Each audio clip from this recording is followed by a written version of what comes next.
वो बरसाती मेंढक तो नहीं बाहर आ जाते हैं जैसे। मैं बरसाती मेंढक नहीं हूँ। मैंने बताया मैं 1993 से इस पार्टी का कार्यकर्ता हूँ। 2003 से दिखाई दे रहा हूँ। मैंने देखे जी, मैं पत्रकार हूँ। बिल्कुल नहीं देखे होंगे। मैं संगठन का काम कर रहा हूँ। हल क्यों नहीं हो रही पानी की? वजह क्या है ये? वजह ये है ना, पहले 10 साल में आप दिखाई नहीं दे, अब विधानसभा नजदीक आ गया, आप आ गया। मैं तो यहाँ दो है। ऐसा क्या काम कर रही है सरकार जो लोकसभा चुनाव में 5 सीट हारी?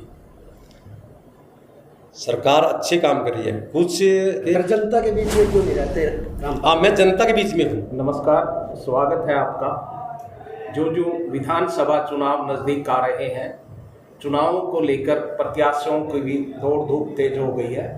इसी दौड़ में शामिल हैं हमारे साथ रामपाल राणा, जिला महामंत्री कैथल से, और कलायत विधानसभा से अपनी दावेदारी कर रहे हैं।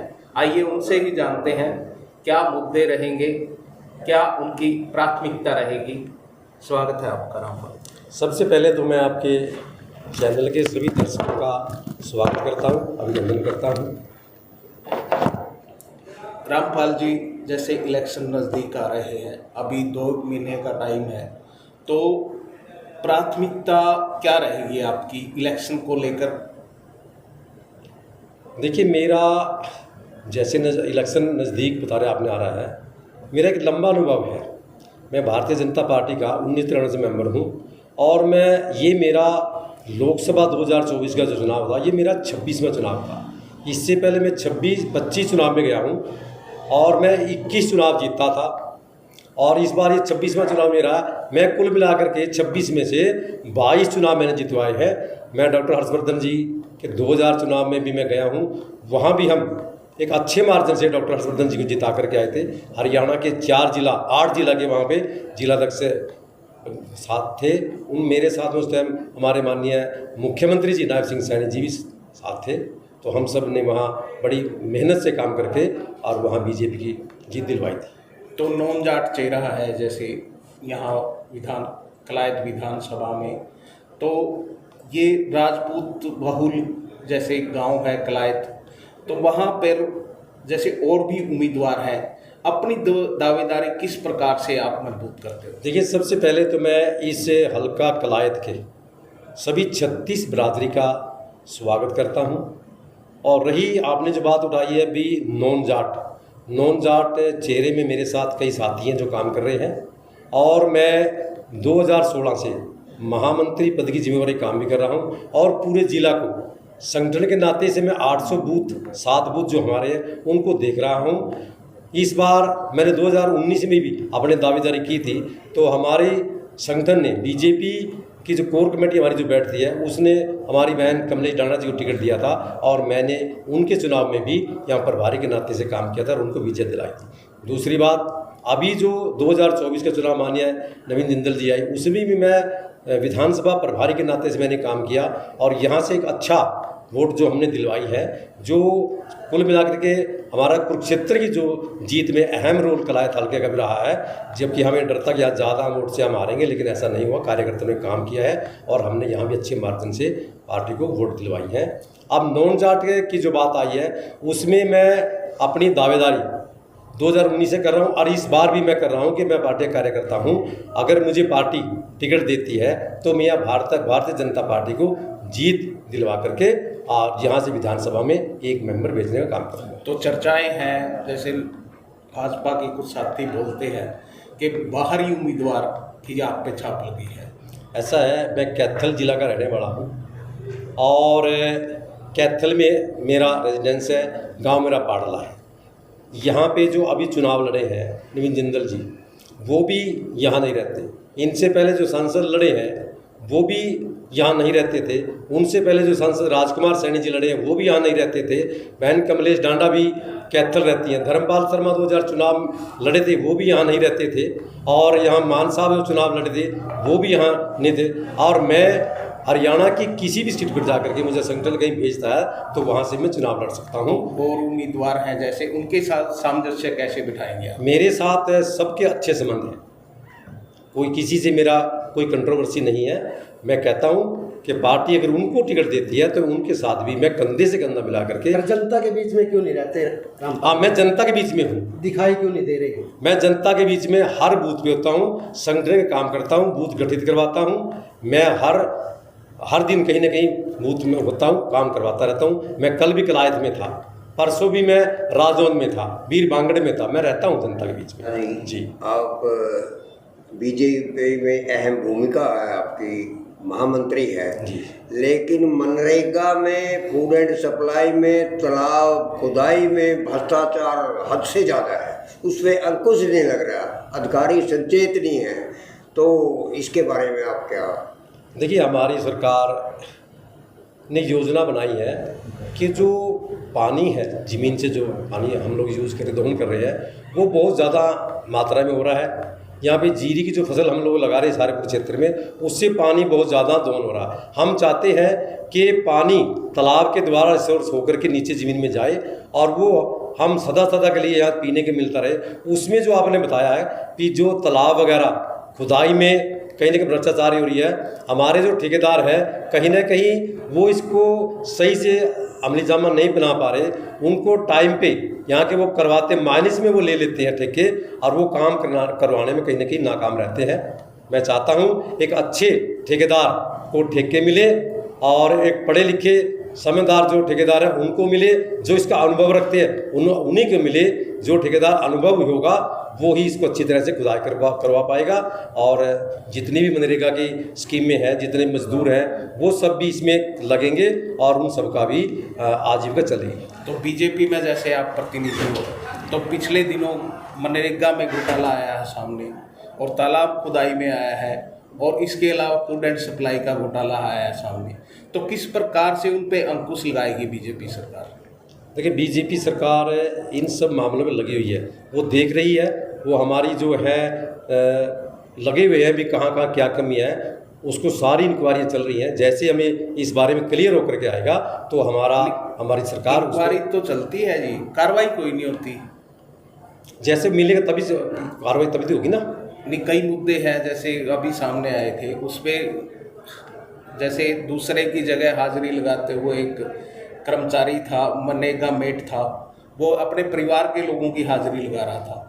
तो सबको पता है, अधिकारियों को भी संज्ञान में है ये मामला, तो अब तक कार्रवाई नहीं हुई।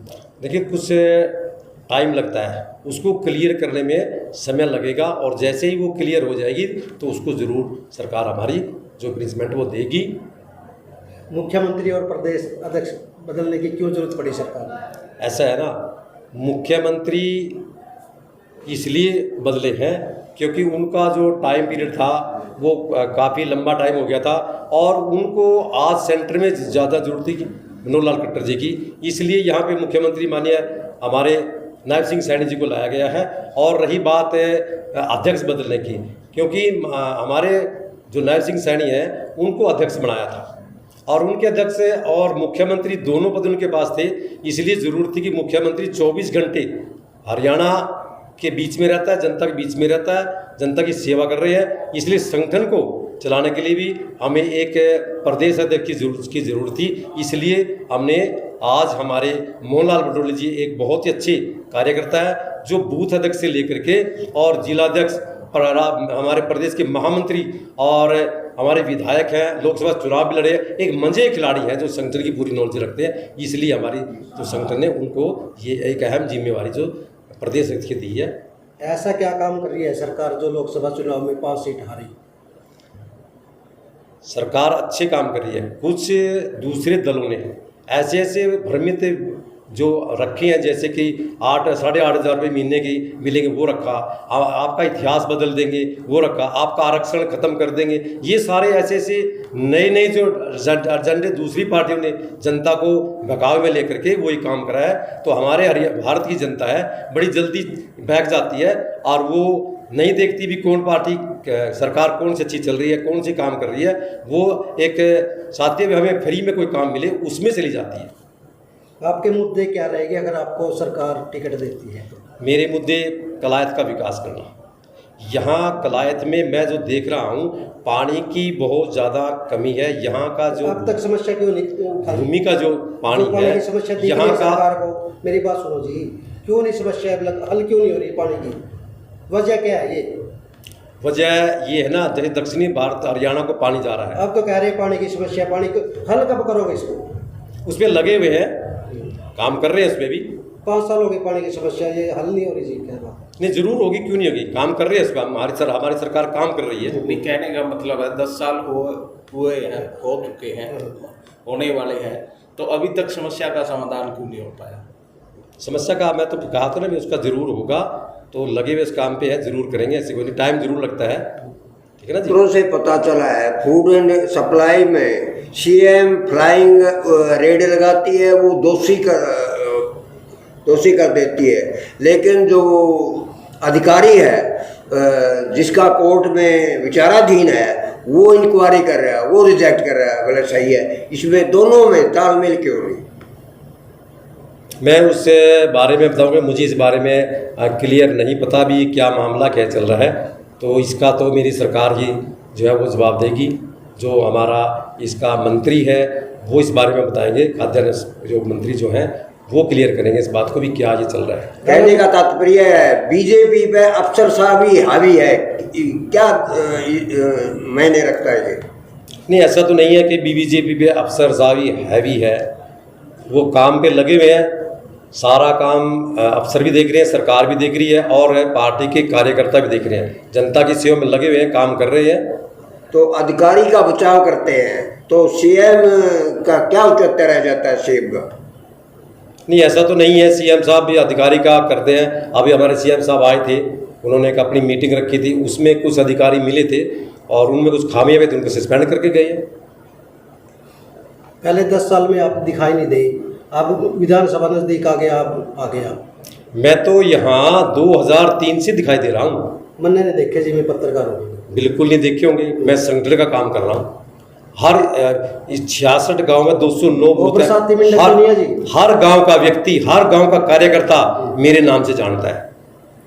वो बरसाती मेंढक तो नहीं बाहर आ जाते हैं जैसे? मैं बरसाती मेंढक नहीं हूँ, मैंने बताया मैं 1993 से इस पार्टी का कार्यकर्ता हूँ, सिपाही हूँ। मैं लगातार लगा हुआ हूँ कि मेरे संगठन आगे बढ़े और इस हरियाणा में भारतीय जनता पार्टी की सरकार आए। मेरा यही एक मकसद है कि हम लोग जो है सरकार आए और हम इस जनता की सेवा करें। मैं कलायत से टिकट मांग रहा हूँ, मेरी पार्टी अगर मुझे टिकट देती है और मैं यहाँ से आपसे विश्वास दिलवा रहा हूँ कि यहाँ से मैं जीत सुनिश्चित करके और एक यहाँ से कलायत हल्के से विधायक के तौर पे अपने विधानसभा में जाऊँगा। और मुझे उम्मीद है कि मैं अगर यहाँ से टिकट मिलती है और जीतता हूँ तो मैं इस कलायत हल्के का बेटा हूँ और यहाँ की मैं सेवा करूँगा। अगर कमलेश डांडा को टिकट देती है? हाँ, मैं ये पार्टी का कार्यकर्ता होने नाते से मैं आज आपको ये कहता हूँ, विश्वास देता हूँ कि जो हमारे हरियाणा में जितने भी विधायक हैं, पहले राइट उन्हीं का बनता है। वो हमारे संगठन ने देखना है भी कौन कार्यकर्ता है जो सीट निकालेगा, तो वो जिसको भी टिकट देंगे, अगर कमलेश डांडा को देते हैं मैं उनके साथ भी काम। रामपाल राणा के विचार सुने तो कितना आप सहमत है, कृपया कमेंट करके जरूर बताएं।